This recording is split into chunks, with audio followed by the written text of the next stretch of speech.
जय हिंद दोस्तों, वंदे मातरम। स्वागत है आप सभी का आपके अपने YouTube चैनल में।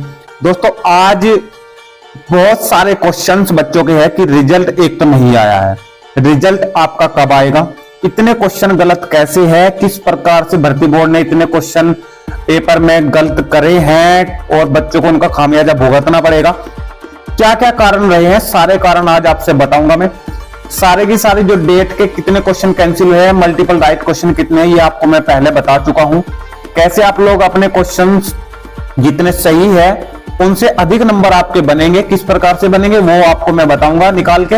और कट ऑफ एक्सपेक्टेड क्या आपकी रहने वाली है, और रिजल्ट आपका जो डेट दी गई थी उस डेट में नहीं आया है, अब कब आपका रिजल्ट आएगा, बिल्कुल आज क्लियर कर दूंगा मैं। एक भी वीडियो आपको देखने की आवश्यकता नहीं पड़ेगी और आज सारी चीजें बहुत बेहतरीन तरीके से बताऊंगा। और सबसे लास्ट में आप मुझे कमेंट करके बताना कि आप इन बातों से सहमत हो या फिर नहीं हो, या फिर आपका कोई और ओपिनियन है, ठीक है। तो सारी चीजें बताऊंगा आज इस वीडियो में। बस आपको क्या करना है, लास्ट तक वीडियो में बने रहना है। वीडियो अगर आपको अच्छी लगती है, वीडियो को ज्यादा से ज्यादा शेयर करना है, लाइक करना है और कमेंट के माध्यम से बताना है वीडियो आपको कैसी लगी। और जिसने अभी तक चैनल को सब्सक्राइब नहीं किया, चैनल को जल्दी से सब्सक्राइब कर ले। सब्सक्राइब के सामने बेल आइकन का निशान आपको दिखाई दे रहा है, उसको दबा लें ताकि भविष्य में आने वाली हर एक वीडियो का नोटिफिकेशन आप तक सबसे पहले पहुंचता रहे। और बच्चों, आप सभी को पता है कि हमारे चैनल से बिल्कुल आपको कोई गलत न्यूज नहीं दी जाती। हर प्रकार से हर क्वेश्चन का आपको मैं सही सॉल्यूशन देने की कोशिश करता हूं, ऑथेंटिक चीज बताने की कोशिश करता हूं। चाहे रिजल्ट आ जा रहा हो या 10 दिन बाद, वो ही मैं आपको बताऊंगा, ठीक है। सबसे पहला क्वेश्चन आपका क्या रहता है, सबसे पहला क्वेश्चन आपका है कि इतने क्वेश्चन गलत कैसे हैं। इतने क्वेश्चन गलत कैसे हैं भाई? देखिए इतने, मतलब कि यार किसी भी चीज की एक लिमिट होती है। 31 की सेकंड शिफ्ट में 7 क्वेश्चन गलत, 31 की सेकंड शिफ्ट में 7 क्वेश्चन गलत और 3 क्वेश्चन मल्टीपल राइट क्वेश्चन। मतलब यार 10 क्वेश्चन ऐसे जिन पे हमें देखा ही नहीं कि किस प्रकार से क्वेश्चन आ रहे हैं पेपर में, ठीक है। नहीं है जो एक्सपर्ट पेपर को बना रहे हैं, किस प्रकार के एक्सपर्ट है हमें नहीं पता लग रहा है। नहीं तो आप एक बात मुझे बताइए बच्चों, कोई 10th 12th का आपने एग्जाम दिया होगा, 10th का और 12th का आपने एग्जाम दिया होगा, 10th का 12th का बोर्ड परीक्षा दी होगी। तो इस बोर्ड परीक्षा में मुझे आप लोग ये बता दिए कि 10th 12th का जो एग्जाम आता है और लगभग 6 एग्जाम होते हैं 10th के, ठीक है। और यहाँ पे 12वीं लेवल के 5 एग्जाम होते हैं, ठीक है। अब तो एक ही होने लगा, पहले तो फर्स्ट सेकंड थर्ड 2 या 3 एग्जाम होकर थे, ठीक है। तो आप मुझे एक चीज बताइए कि इस 10th के एग्जाम में क्या कोई एग्जाम में जो पेपर आता है उसका क्वेश्चन आपको गलत मिलता है, उसका कोई ऑप्शन आपको गलत मिलता है? एक भी ऑप्शन गलत नहीं होता और एक भी क्वेश्चन गलत नहीं होता। तो जब ये सारी चीजें हैं, इसलिए क्यों नहीं गलत होता? क्योंकि जब देखिए हम एग्जाम में क्वेश्चन कब गलत करके आते हैं, हम एग्जाम में क्वेश्चन तब गलत करके आते हैं जब हमारी प्रैक्टिस नहीं होती, हम क्वेश्चन को सही तरीके से नहीं देखते, सही तरीके से याद नहीं करते, उसे टाइम नहीं देते हैं। नहीं तो आप लोग मुझे एक चीज बताइए कि अगर मुझे ये पता है, कि हमारा राष्ट्रीय ध्वज क्या है, अगर मुझे ये पता है कि हमारा राष्ट्रीय जो है पक्षी क्या है, तो ये सारी चीजें मुझे याद है। किस लिए याद है? क्योंकि इन चीजों को मैं देख चुका हूँ, प्रैक्टिस कर चुका हूँ, बहुत अच्छे तरीके से सभी चीजों को मैं जानता हूँ। हमारे पीएम कौन है, सारी चीजों को अच्छी तरीके से जानता हूँ। ये क्वेश्चन अगर पेपर में मैं रखता हूं तो क्या मैं इन क्वेश्चनों को गलत रखूंगा? नहीं रखूंगा। तो कोई भी चीज हो, आप हो चाहे मैं हूं या कोई एक्सपर्ट हो जो पेपर बना रहे हो, अगर किसी चीज का एनालिसिस नहीं करेंगे तो उस पेपर में गलती होगी निश्चित तौर से। और यही बच्चों इस पेपर में देखा गया है।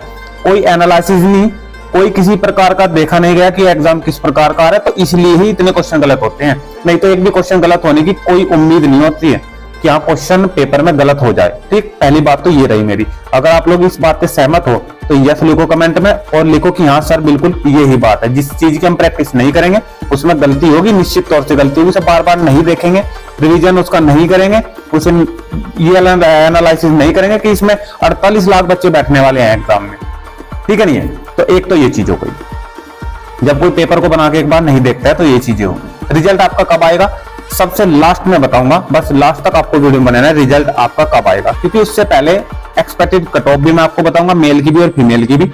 और इस तरीके से बताने वाला हूं कि बिल्कुल ये मान के चलिएगा कि भाई एक्सपेक्टेड कट ऑफ आपकी यही रहने वाली है, ठीक है। तो पहले क्वेश्चन का आंसर तो आपको मिल गया कि कोई भी चीज अगर भर्ती बोर्ड कर रहा है, पेपर बना रहा है, तो उसका एनालिसिस ठीक रूप से नहीं हो रहा है, ठीक है, तभी हम गलती करते हैं। आगे देखिए एक बार जल्दी जल्दी से बता दूं कि शिफ्ट के कितने क्वेश्चन गलत है, क्योंकि जो बच्चे नहीं जुड़े हैं उन्हें नहीं पता होगा कि कैंसिल क्वेश्चन कितने और मल्टीपल राइट क्वेश्चन कितने हैं। ठीक है, जल्दी जल्दी से एक बार सारी चीजें मैं बता दूं। ठीक है, आप लोग देख लेना। 23 की फर्स्ट में एक क्वेश्चन गलत, 2 क्वेश्चन मल्टीपल राइट। 2 क्वेश्चन ऐसे हैं कि उनके एक से अधिक क्वेश्चन सही है ऑप्शन में, एक ऑप्शन सही नहीं है, 2-2 3-3 ऑप्शन सही है। 23 की सेकंड शिफ्ट की बात करूं, कोई क्वेश्चन गलत नहीं है। ठीक है, 5 क्वेश्चन गलत, मल्टीपल राइट है लेकिन इसमें। 24 की फर्स्ट की बात करूं तो एक क्वेश्चन कैंसिल हुआ है और 5 क्वेश्चन मल्टीपल राइट। 24 की सेकंड की बात करूं, कोई क्वेश्चन गलत नहीं है, 3 क्वेश्चन मल्टीपल राइट है। और फिर 3 क्वेश्चन 25 की फर्स्ट में, 25 की फर्स्ट में 3 क्वेश्चन कैंसिल है और 3 क्वेश्चन मल्टीपल राइट है। 25 की सेकंड में 4 क्वेश्चन कैंसिल है और 2 क्वेश्चन मल्टीपल राइट है। 30 की फर्स्ट में 1 क्वेश्चन कैंसिल है और 2 क्वेश्चन मल्टीपल राइट है। और 30 की सेकंड में 6 क्वेश्चन कैंसिल है और 2 क्वेश्चन मल्टीपल राइट है, 8 क्वेश्चनों की मिस्टेक। 31 की फर्स्ट में कैंसिल क्वेश्चन 2 है और मल्टीपल राइट क्वेश्चन ये भी 2 है। उसके बाद 7 क्वेश्चन 31 की सेकंड शिफ्ट में है गलत, कैंसिल क्वेश्चन 7 और उसके बाद मल्टीपल राइट क्वेश्चन यहां पे 3। तो कुल मिलाकर 10 क्वेश्चन गलत 31 की सेकंड शिफ्ट में। आप लोग देख लीजिए पेपर कैसा होगा। ठीक है, तो देखिए किस प्रकार से चीजें आपको देखने को मिल रही है। आपको अगर नंबर निकालने हैं कि कितने मेरे नंबर बैठे हैं टोटली, क्योंकि नंबर थोड़े आपके बढ़ेंगे ही, कम नहीं होंगे। अगर आपके 80 क्वेश्चन गलत हुए हैं बच्चों, तो 80 क्वेश्चन का आप लोग 2 से मल्टीप्लाई करके 160 जोड़ दो कि भाई मेरे नंबर 160 आएंगे, तो आपके नंबर जो है 160 नहीं आएंगे, क्योंकि यहां से आप लोग 2 से मल्टीप्लाई कर रहे हो। ठीक है, नंबर आपके किस प्रकार से आएंगे देखिए। वैसे तो आपके नंबर 160 आते हैं, लेकिन इस फॉर्मूले का प्रयोग नोटिफिकेशन में दिखाया गया है कि भर्ती बोर्ड इस फॉर्मूले का प्रयोग करेगा। अब 80 के कितने बैठेंगे वो मैं आपको बता रहा हूं करके। ठीक है, देखिए सही उत्तर कितने के करे हैं हमने, 80 क्वेश्चन हमने सही करे हैं। निर्धारित अंक कितने का है, पूरा का पूरा पेपर 300 नंबर का है। ठीक है, ये 300 मैंने लिख दिया। उसके बाद सही प्रश्नों की संख्या, सही प्रश्नों का मतलब कि आपका जो एग्जाम हुआ है जिसमें आपके 80 क्वेश्चन सही हुए हैं, उसमें कैंसिल क्वेश्चन कितने हैं। अगर कैंसिल क्वेश्चन उसमें मान ले कि बता दूं मैं आपको कि अगर उसमें कैंसिल क्वेश्चन सीधी सी बात कर लो, मान लो कि कैंसिल क्वेश्चन 10 है। वैसे तो किसी में कैंसिल क्वेश्चन 10 नहीं है, 60 है अधिकतम, तो 10 आप लोग मान के चलिए। ठीक है, 6 भी मान लीजिए, 4 मान लीजिए, कुछ भी मान लीजिए, मान ले कि इसमें कैंसिल क्वेश्चन 4 है। तो अब 150 का आपका जो है 150 क्वेश्चन आपके पूरे आए थे, उस 150 में से 4 क्वेश्चन गलत हो गए, तो कितने बचे यहाँ पे 146। तो आप लोगों को जो डिवाइड करना है वो करना है 146 से। ठीक है, तो ये 8 के 24, 24,000 को 146 से आप लोग डिवाइड कर देना, यहाँ पे आपके नंबर पूरे के पूरे बन के आ जाएंगे। ठीक है, तो 80 का दुगना जो 160 आप लोग जोड़ रहे तो लगभग ऐसा बैठ जाएगा 163, 164, 165 के लगभग, यानी कि ज्यादा ही बैठेगा, कम नहीं बैठेगा। तो आप लोग इस फॉर्मूले का प्रयोग करके अपने आंसर निकाल सकते हो। ठीक है, ये तो हो गया, ये तो मैं पहले भी वीडियो में बता चुका हूँ और कल भी एक वीडियो मैंने इसके ऊपर डाली थी, आप लोग जाके देख लेना सारी चीजें। ठीक है, उसके बाद फिर एक्सपेक्टेड कट ऑफ की बात आ जाती है। भाई ये तो मेरा ओपिनियन है कि मैं किस प्रकार से सोचता हूं कि भाई एक्सपेक्टेड कट ऑफ ये रहने वाली है। अब ये ओपिनियन आपके लिए भी है कि आप लोग एक्सपेक्टेड कट ऑफ किस प्रकार से सोचते हो। जनरल की, डब्ल्यूएस की, ओबीसी की, एससी की, एसटी की और एक्स सर्विसमैन की। ठीक है, ये तो है एक्सपेक्टेड कट ऑफ। इसके बाद फिर फीमेल की मैं आपको बताने वाला हूं कि क्या मामला है। देखिए जनरल की कट ऑफ मेरे हिसाब से 185 से 195 से ऊपर नहीं जाने वाली है।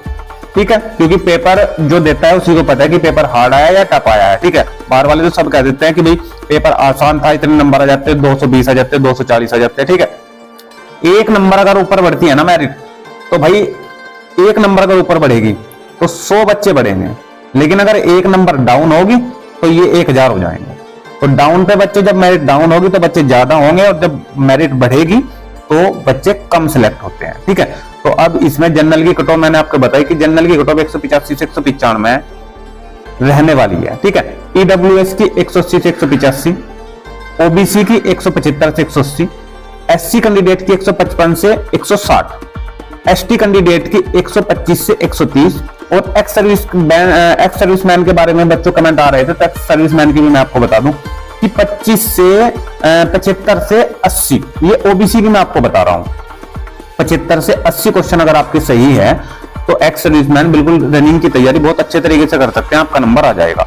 और ओबीसी की ये मैंने बताई एक्स सर्विसमैन की, जनरल की और ऐसे ही SC ST जो भी है कैंडिडेट वो अपने ऐसे ही 5-5 नंबर अपने कम कर लेना, ठीक है। अगर कोई जनरल कैंडिडेट है तो आप लोग इस 80 को 85 से 90 कर लेना, ठीक है। उसी प्रकार से आप लोग 5-5 नंबर इसमें कम कर लेना अगर कोई अदर कैटेगरी से है। तो ये तो होगी आपकी एक्सपेक्टेड कट ऑफ के बारे में मेल कैंडिडेट की। फीमेल की अगर मैं बात करूं तो फीमेल की एक वीडियो में डाल चुका हूं कि फीमेल कैंडिडेट की कट ऑफ क्या रहने वाली है। फीमेल कैंडिडेट की जो कट ऑफ है उसके बारे में एक वीडियो मैंने डाला था, उसका लिंक मैं आज डिस्क्रिप्शन में दे दूंगा, क्योंकि बच्चे बहुत ज्यादा परेशान है फीमेल की कट ऑफ क्या रहने वाली है, ठीक है।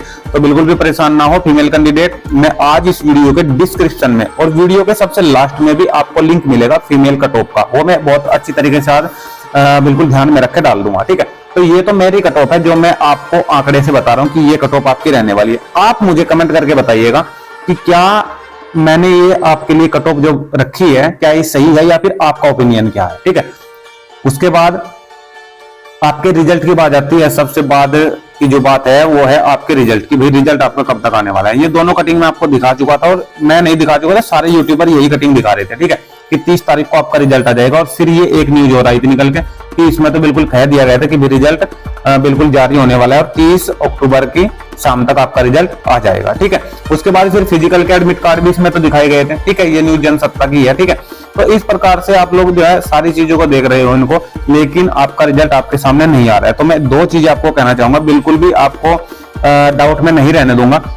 सबसे पहली बात तो ये देखिए, आज आपकी 1 तारीख हो गई, आज आपकी 1 नवंबर हो गया, ठीक है।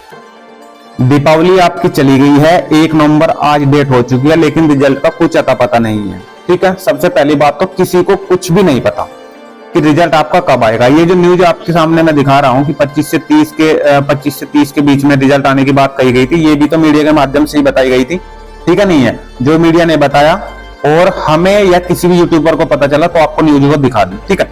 अब कोई भी खबर ऐसी नहीं है कि 1 नवंबर को, 2 नवंबर को, 3 नवंबर को आपका रिजल्ट आने वाला है, तो बिल्कुल भी किसी के बहकावे में ना आइए। सारी चीजें मैं आपको बता रहा हूं कि रिजल्ट का किसी को कुछ नहीं पता। अभी तैयार देखो, रिजल्ट तैयार तो है, लेकिन वो कब तक जारी होगा ये कहना बिल्कुल बहुत ज्यादा मुश्किल है कि रिजल्ट कब तक जारी होगा, क्योंकि सारी चीजें बदल चुकी है। आपकी पहले फाइनल आंसर की आई है, उसके बाद अब जो है आपका रिजल्ट जारी होगा, लेकिन ये नहीं पता किसी को भाई रिजल्ट आपका कब तक जारी होगा, ठीक है।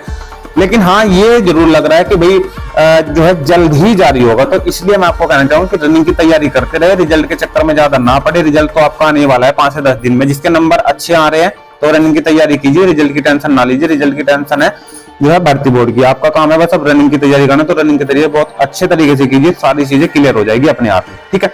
तो आपका ओपिनियन क्या है मुझे कमेंट के माध्यम से बताइएगा, और सारी चीजें आपको अगर ये अच्छी लगे तो वीडियो को ज्यादा शेयर कीजिए, लाइक कीजिए, चैनल को जल्दी से सब्सक्राइब भी कर लेना, ताकि भविष्य में आने वाले हर एक वीडियो का नोटिफिकेशन आप तक पहुंचता रहे। और ये चीजें जो मैंने बताई अगर आपको सही लगी है कि हाँ सर ने हमें सही जानकारी दी है, तो भाई वीडियो को शेयर करना ना भूले बिल्कुल भी, ठीक है। तो मिलते हैं नेक्स्ट वीडियो में, तब तक के लिए धन्यवाद, थैंक यू, जय हिंद, जय भारत।